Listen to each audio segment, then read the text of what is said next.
What's going on, everybody? Welcome into an all-new episode of the Pack a Day podcast. I'm your host, Andy Herman. You can follow me on Twitter at Andy Herman NFL.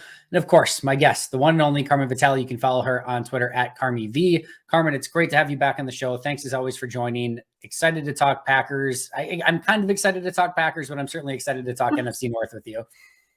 Me too. I don't know that anybody really is excited to talk about their team in the NFC North unless you're the Detroit Lions, and even then there's some question marks. Yeah, that's 100% for sure. It was a tough week in the NFC North overall, but of course, we are a Packers first podcast. So let's start with Packers-Buccaneers. The floor is yours. Any overarching thoughts from that beautiful game at Lambeau Field on Sunday? It was a beautiful game for the Buccaneers, I'll tell you that. Listen, the Buccaneers needed that game, so they came in very fired up. They're in the thick of a playoff race right now in the NFC South. It's not saying much given the fact that the Buccaneers are finally 500, but other than that, they're trying to make that push, and it basically is like playoffs or bust in the NFC South. I understand them coming in with all of the motivation in the world, whereas the Packers, I feel like playoffs are just a bonus. And not to say, though, that there were some really discouraging things from that game, mainly on the defense's part. I think Baker Mayfield is a lot better than people give him credit for. I think Dave Canales in Tampa is doing wonderful things with Baker. There is no reason that Baker Mayfield needed to have a perfect passer rating at Lambeau Field and become the first visiting quarterback to do so. Agreed. Baker's not that good. He's great. Don't get me wrong. He's not that good. Yeah, no, I'm right there with you. And I've been a believer-ish in Baker Mayfield through the course of his career. I think he's always one of those great what-ifs if he doesn't go to the Cleveland Browns and Hugh Jackson, followed by Freddie Kitchens, followed by, just quarterback change after coaching change after offensive coordinator change. And he has to go to the Panthers and then the Rams and then the Buccaneers. And he's not been in the league that long. And he's been this, huge journeyman quarterback already. I'm happy to see him settle down at least this season in Tampa. I think he's playing good football, but that was unbelievable football. And to your point, great to see Baker playing well. Green Bay's defense had a ton to do with that. It's one thing, and Baker had a couple throws in this game where he planted and threw tight windows, great accuracy, great precision. It was fun to watch just from that side of things to see him do that. There was 85, 90% of it that looked like pitch and catch, like just a dad and his son throwing the ball in the backyard and just green space everywhere. That's what it felt like. And I think that's what was so discouraging is just the lack of intensity, the lack of altering the game plan through the course of the game, and just Tampa being 2-3 steps ahead through the entirety of it. That's what was so hard to overcome, I think, watching that game for Packer fans. It didn't seem like there was any defensive variation dependent on down and distance even. I mean, you look at what Dan Orlovsky posted on his Twitter and 3rd and 4, and every single defender is behind the sticks. What are you doing? I don't understand what there was absolutely no variance in coverage. It was very straightforward. Something that Baker Mayfield, who has had as much experience as he has, can identify exactly what Joe Barry's defense is about to do on any given play, which means that, yes, the Buccaneers were 2 to 3 steps ahead of what the Packers were trying to do defensively because they were playing checkers, not chess. That's my favorite kind of analogy because I think it encompasses football so well. But that is the biggest issue I have with Joe Barry's defense is that it plays checkers, not chess. It is not anticipatory. It's not trying to fool anybody. You're basically relying on being able to beat these guys outright. And it doesn't work, especially when you have all the injuries that they have on that side of the ball, the Packers have on that side of the ball. It's just the complete lack of imagination and adjustments within the game, again, by down and distance even, is just inexcusable in so many ways. It feels like they're trying to win with a system. Like they're trying to be the casino. They're trying to play the odds. They're trying to say, we're going to play the same simple style of defense all season long. We don't think that you can consistently put up a huge amount of points, and maybe in a game or two, we're going to have some hiccups and it's not going to go great. But through the course of a season, we're going to end up on the right side of things. Right. It hasn't played out that way. They're not winning any of the key categories. They're not winning turnovers. They're not winning time of possessions. The DVOA is bad. Now the points, which was at least for a time 9th and looked okay, is now 17th. There's nothing that you can point to that you're like, all right, but they do this really. There's nothing. There's not run defense. There's not pass defense. Bad quarterbacks are winning back-to-back NFC Player of the Week awards. it's just all bad at the moment. And I don't think it's 100% on Joe Barry. I do think it's some clearly on execution, some of the players, the talent pool that's on the team, the injuries, the position coaches. I think all of that is a piece of it. But at some point in time, you can only ask the same things out of your players over and over so many times with it not working before it just looks insane. And that's what it felt like in this game, is like, it's like the meme of just like, do something, just do something, because everything that you're doing is not working at the moment. Yeah, I wrote a piece about how the bend don't break defense has broken. It's broken. Yeah. It's not, there is no bend don't break anymore. And that's evident by the fact that they've been the Packers have been allowing points over the last couple of games, and they haven't done anything right on any level. Like, they haven't gotten pressure. You saw them not get any sacks on Tommy DeVito, which is inexcusable for the amount of sacks that quarterback takes. Yep. And even Baker Mayfield. I mean, there were times where he was pressured a little bit, but a guy like Baker is able to deal with pressure in a lot of ways. He's mobile. He can move around the pocket a little bit more. He can make things happen with his legs, and then you don't have the coverage to back it up and to bail out the defensive front. This was, I've been saying it over and over again. I feel like I'm banging my head against a wall.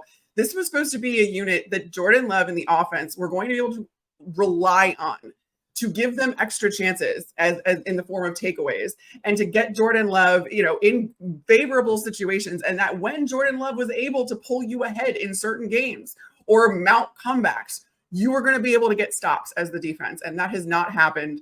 That's not happened so many times this season, but especially the last two games where against New York, you got, a late fourth quarter lead. It was only a point, but still, late fourth quarter lead with a minute and a half left. And then this game where in the second half, there were like the Packers were doing a good job of answering the Bucs, but the Bucs were up by 2 scores. You needed a stop to be able to catch up, and it just didn't happen. And it's so discouraging because you just feel like this offense could be so much further along if they had a reliable defense. As somebody in the stands for that game, it just sucked the life out of you every time they give up one of those third down conversions. It was not fun to see that in real time. Yeah, and I like the enhancement reading to like go alongside of this is, you talked about Tommy DeVito. They play the Saints. I think the Saints sack them 7 times. They hold the Giants to 6 points in this game. And it's just like coming off a week where DeVito could do what he wanted, wasn't sacked a single time. They put up enough points to win. And then you go against a defense like the New Orleans Saints, and he comes completely crashing back down to earth, and the Giants can't do anything. So you just see the juxtaposition of what's going on. And again, it's not like Baker Mayfield's throwing for 400 yards, 4 touchdowns every single week in the NFL. It's just not good enough right now all the way around. Were you surprised that they decided to keep Joe Barry, knowing that he had that performance on Sunday?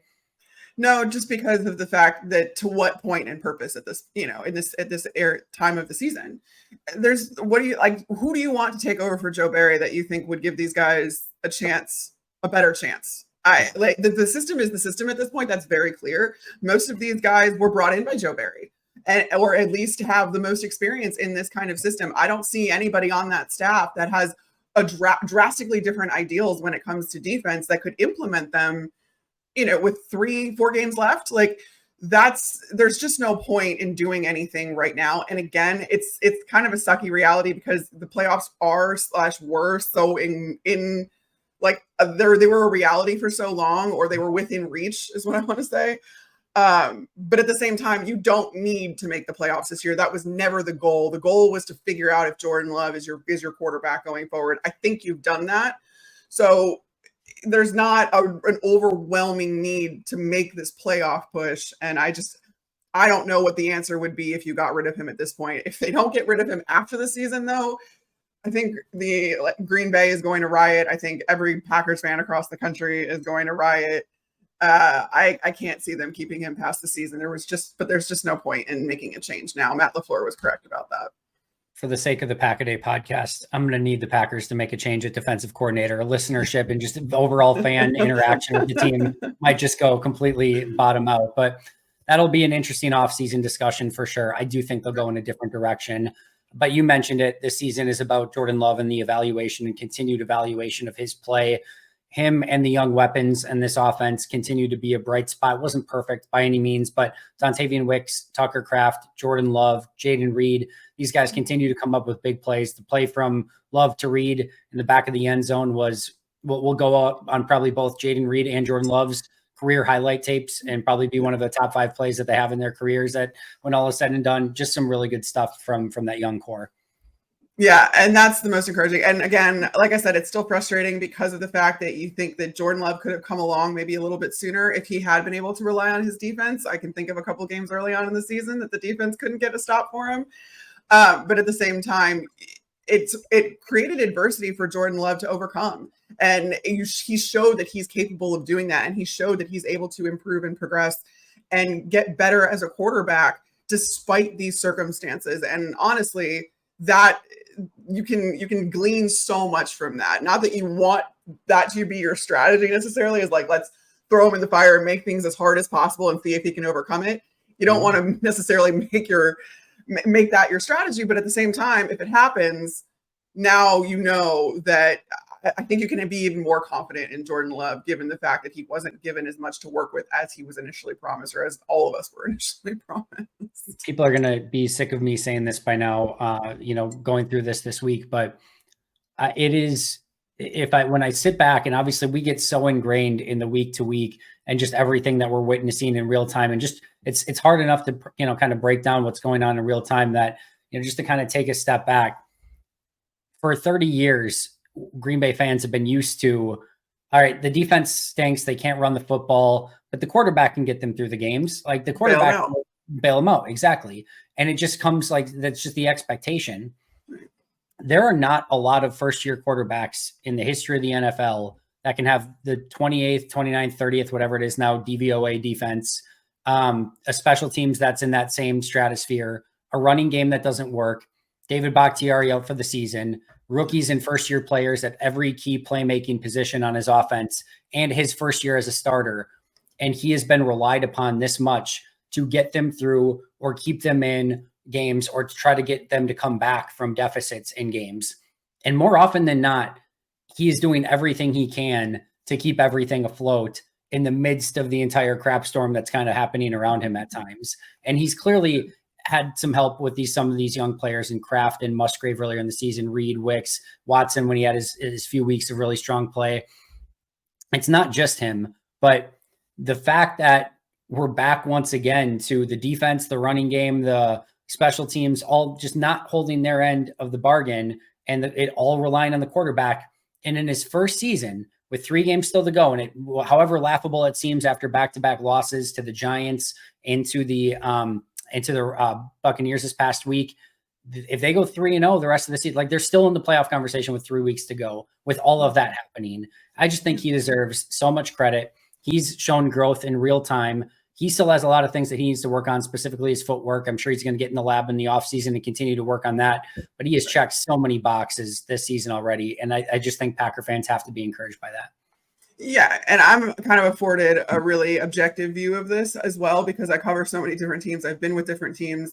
You look at quarterbacks that have been successful in their first year as starter, and all of them had more to work with. Like, you even go back as far as Tom Brady. And yes, he was instantly good in his first year as starter, but look at his defenses, especially those first 3 Super Bowls. He had incredible help. He had good skill players around him. He had a good offensive line. He had a defense that was capable of taking over games. And that's the dirty little secret about Tom's early success, is that it wasn't all Tom. And it really, you didn't know how special of a guy he was because he was surrounded with talent. And I think that that's what kind of gets lost in a lot of these nuanced conversations about the immediate return you want on these quarterbacks. Well, these quarterbacks, the ones that do succeed more often than not, I'm not saying there aren't exceptions, have good and reliable units around them, whether that's skill players, whether that's defense, whether that's offensive line. The only exception I can think of right now is for CJ Stroud, he is the exception, not the rule. And that shouldn't be necessarily expected out of every first round quarterback, even if they got to sit. So I think that Jordan Love is going to be fine, especially looking at other teams around the division who still have question marks about their quarterback, who's been their quarterback for 3 years. Yep. This is the best case scenario because you got what you needed out of the season. And that is, at the end of the day, all that matters. Next year is next year. That is not now. Yeah. And if they can get a little bit healthier next year and just maybe solidify a couple spots, get that new defensive coordinator, I think that maybe things can change sooner rather than later. And hopefully you don't have these bottom feeding run games, defenses, and special teams surrounding Jordan. You've got that same group of playmakers that have now been in the system a year longer, that have worked with Jordan a year longer. I think that's the vision. They still have a lot of work to do, but hopefully that vision can come to fruition moving forward. All right. In the rest of the NFC, let's take a spin around really quick. The schedule makers decided that the NFC North was going to face all B teams this week. The Packers lost to the Bucs, the Vikings lost to the Bengals, the Bears lost to the Browns, and the Lions beat the Broncos. I did not put that together. That's funny. I don't think there's no reason anyone should. I don't know why I even brought it up, but it was interesting to me nonetheless. Lions, of course, get a little bit back on the right track. Vikings lose a really tough one to the Bengals that I'm sure they'd love to have back, but credit the Bengals for fighting through that game. And then the Bears literally letting victory slip through their hands, specifically at the end of that game. Your thoughts on the rest of the NFC North this past week? Yeah, I mean, the only thing that really matters at this point, as far as I'm concerned, is the Detroit Lions. And they are getting healthy now at the right time. CJ Gardner-Johnson was at practice today, and Dan Campbell said that he could be available in the very near future. From what I've heard, James Houston still has the opportunity to come back towards the end of the month. So within the next couple of weeks. I can't say enough about Frank Ragnow and him fighting through having meniscus surgery. And then the next week coming back. Like, the man missed one game and then he comes back and Jared Goff goes off again. And if there is one lesson you learn from the Detroit Lions, not only does the offensive line, the health of the offensive line matter, specifically Frank Ragnow matters the most to this team's success. The team's success overall, because when that offense is clicking, they can outscore anybody. So going into the playoffs, which they will make, this is a good time to get healthy. And I think that the confidence is kind of coming back in the Detroit Lions, where it waned the last few weeks because of injury for the most part. Now you're going to see, I'm going to stick with my early season prediction that the Lions are going to win at least one playoff game. And I still feel good about that. The Vikings, what do you need? What do you need to see? You got a great defense. Nick Mullins is not going to be a long-term answer. Justin Jefferson rather is being a huge team player at this point. Like, you have everything you need to pay that man, and you should, regardless if he continues to play, but he's going to, because he is a team player. And then the Chicago Bears, I actually have a piece coming out within minutes about their options now that they are out of the playoff race that probably never was, and what they need to do about Justin Fields, and kind of laying out all of the options, the pros and cons of each. Spoiler alert, I don't think it's much of a decision, but Bears fans don't really want to hear that.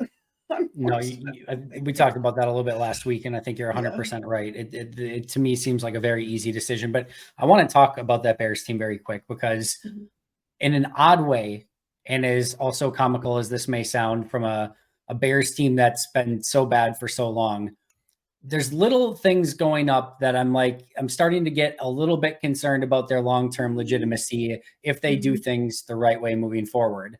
This is a team that on defense is playing not out of nowhere, playing pretty darn good football. And I know there's a few letdowns this past week towards the end of the game that I'm sure they'd love to have back, but that Montez Sweat addition has certainly seemed to right their defensive line and their pressure percentages and all those sort of things up front. Jalen Johnson, who is a free agent, but I'm assuming they're going to get something done, is playing out of his mind. That defense is playing really good football. DJ Moore is still DJ Moore. I think they hit on Darnell Wright. We'll see how, kind of the rest of his season plays out. But the big one, obviously, is quarterback. But they're going to be set up with the first overall pick in the draft in almost all likelihood, unless Green Bay finds a way to maybe screw that over for them this week as well. But they're probably going to end up with pick one. And there are obviously some very intriguing quarterback choices, including Caleb Williams, if they get that quarterback spot right. Not to mention they still have a lot of other draft capital as well. That's a team that could make a very interesting turnaround very fast. Now, it's a franchise isn't exactly known for that quarterback piece, developing it, getting it right, nor putting all the right pieces around it and getting those other decisions right. There's just a few little things, bleeps on the radar going off of, like, this team's maybe getting a little bit pesky at the moment. They're right on schedule when it comes to the rebuild. And that's the thing that's kind of not going very talked about right now, is In my opinion, you got the evaluation of Justin Fields you needed. It wasn't the evaluation to keep him, but it was the evaluation to move on. Done. That was numero uno on the list of priorities this year. The second thing was to see tangible improvement from Matt Eberflus's side of the ball, which you just talked about has happened. The Bears are now second in interceptions in the entire league right now. They've had 14 of them over the last 3 or 4 games. Must be nice. It's working. Ever since Montez Sweat got there, he has benefited every level of this defense to the point where he seems to be the piece that needed to click in place for Matt Eberflus's vision for this defense to be realized. That's not to say there still aren't holes. That's not to say there still is an improvement that they need to make. But all of a sudden, you're looking at maybe 1-2 spots you need to fill on that side of the ball, and that's it. And not to mention, if you do take a new quarterback, he is going to be coming into a situation that is very atypical of what top quarterback prospects or top quarterback picks usually come into. Usually you come into a mess because the team is picking at number 1 overall for a reason. The Bears are still probably going to end up with a top 5 pick, which is great for their other needs on especially the offensive side of the ball. But that quarterback is going to have the benefit of a really good defense. And Chicago, from a team building perspective, is going to have the benefit of a really good defense while not having to pay a quarterback. That is a cheat code in the NFL. Like, this is exactly what, like, on schedule and exactly what you want to be doing if you're Ryan Poles. I think this is a testament to how good of a general manager he is and all of the wonderful things he learned in Kansas City, him and Ian Cunningham, for that matter, who goes very under the radar as well as Ryan Poles' right-hand man. So you're right. I wrote about it last week. The Bears are a sneaky good landing spot, not only for a new quarterback, but even if they were to get a new coach. You have a lot of talent on that roster all of a sudden, and it looks like it's working. I don't think they're going to get rid of their coach, maybe their offensive coordinator, but that's also another reason to start over at quarterback, is because you're going to put Justin Fields in a new offensive system. What sense does that make? Everybody in Chicago wants Luke Getsy gone. And now you're up against the clock with Justin Fields, having to pay him $25 million on his 5th-year option in 2025, and then more beyond that. It just doesn't make a lot of sense. You start over at offensive coordinator, you start over at quarterback, and you have the benefit of a good defense to carry whoever that is, that young quarterback, which is something Green Bay was not able to do this year, with all the talent that they all of a sudden had on that side of the ball. So that was my rant about the Chicago Bears. They're not as bad as everyone seems to make them think that they are, or that they have historically been. I think they've quietly done some really good things.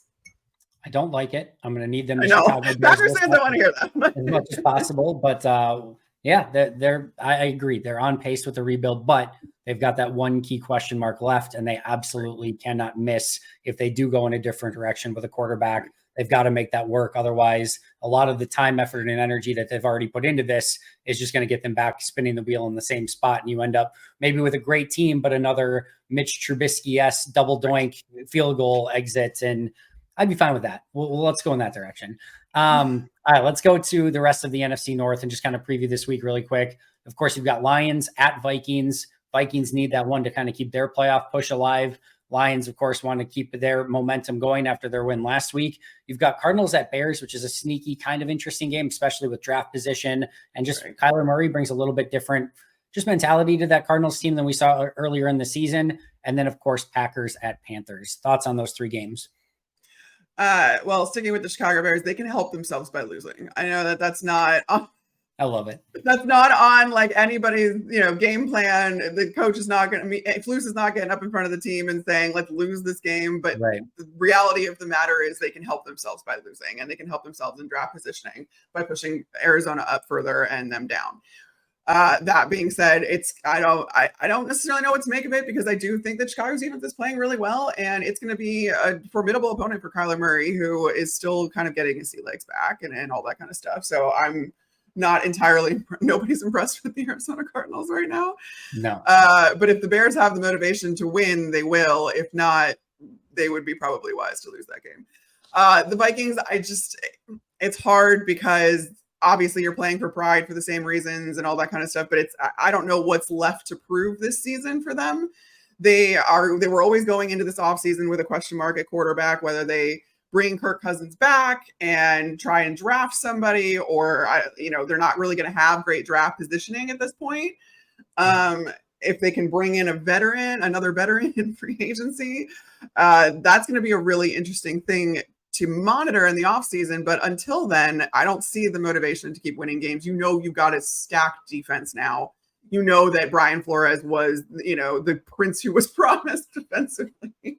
Seriously. On that side of the ball. You don't need a head coaching job unless he gets a head coaching job. Unless he gets a head coaching job, which would really just throw Minnesota for even more of a loop, and I think plunge them further down, because they've got the competitive rebuild thing isn't exactly working in both phases of the ball there. So they just don't have a lot of motivation, and the Lions have every motivation to win that game as they're getting healthier as well, and to try to go into the playoffs with some momentum. So that's going to be, I feel like this is the Lions division going forward and into the near future, even the next couple years. So they want as much division bragging rights as they can get now that they're good.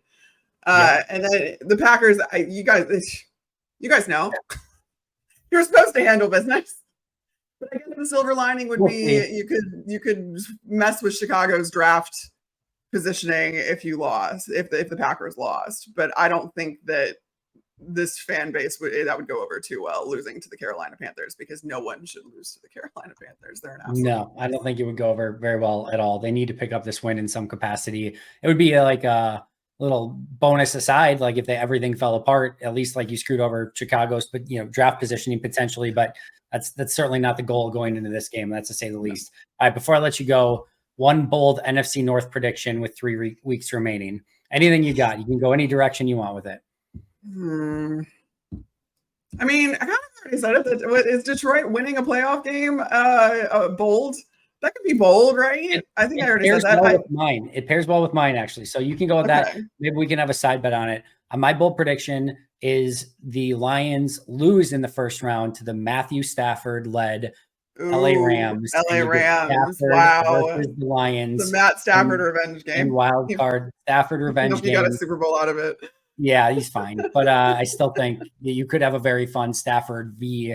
Lions matchup there. So that's my bold prediction. Rams and Stafford upset the Lions in round 1 of the playoffs. That's so fine. Now we can have dueling bold takes, which is perfect. Okay. Carmen, awesome stuff as always. Where can we find all of your amazing work, and where can we find you on social media? Carmen V is where you can find everything for the most part, because I pretty much link to all my articles there. My articles appear on foxsports.com, but everything is on my Twitter and my Instagram, which are both at Carmen V. Nice. Make sure to give her a follow, like all of her stuff. Go check her out over on Fox Sports as well. Of course, you can find me at Andy Herman NFL. You can follow the podcast at Pack-A-Day Podcast. That's going to do it for us today. We will both see you next week. But until next time, and as always, go Pack Go.